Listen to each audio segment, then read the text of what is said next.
பொதுவா நல்ல காரியங்கள் ஸ்டார்ட் பண்றதுக்கு முன்னாடி இந்த மஞ்சள் எடுத்து வச்சு தான் ஸ்டார்ட் பண்ணுவாங்க. நம்ம வீட்டில் கூட நம்ம அம்மா அக்கா தங்கைகள் நமக்காக நாம நல்லா இருக்கணும்ன்றதுக்காக மஞ்சள் புடவை கட்டிக்கிட்டு தான் வேண்டிக்குவாங்க. அப்படி அந்த மஞ்சள்னாலே ஒரு தனி வைப்பு தாங்க. நம்ம கொடியில கூட அந்த வைப்ரண்டான அந்த எனர்ஜெட்டிக்கான அந்த மஞ்சள் இருக்குமே, அந்த மாதிரி மங்களகரமான மஞ்சள் விளையிற பூமி தான் இந்த ஈரோடு பூமி.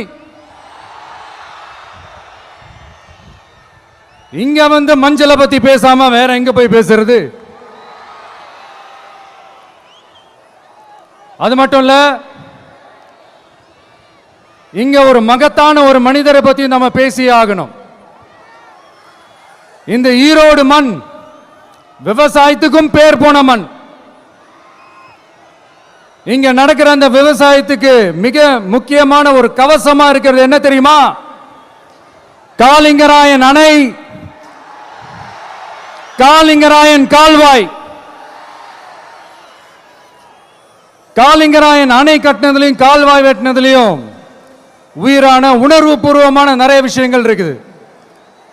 அப்படி அந்த ப்ராசஸ்ல அவர் அந்த அணை கட்டும் போதும் கால்வாய் வெட்டும் போதும் ரொம்ப சோர்வடைஞ்சிட்டாராம். அப்ப அவங்க அம்மா அதை பார்த்துட்டு சொன்னாங்களாம், மகனே காளிங்கா, தயிர் வித்த காசு தாழ்வாரம் வரைக்கும் இருக்குது, மோர் வித்த காசு முகுடம் வரைக்கும் இருக்குது, அதை எடுத்துக்கிட்டு போய் அணைய கட்டியா கால்வாய வெட்டியான்னு சொல்லி தைரியம் கொடுத்தாங்களாம். பெத்த அம்மா கொடுக்கிற அந்த தைரியம் இருக்கு பாருங்க, அதை தாண்டி வேற எதுவுமே கிடையாதுங்க. ஒரு மனுஷனால எதையும் சாதிச்சு காட்ட முடியும்.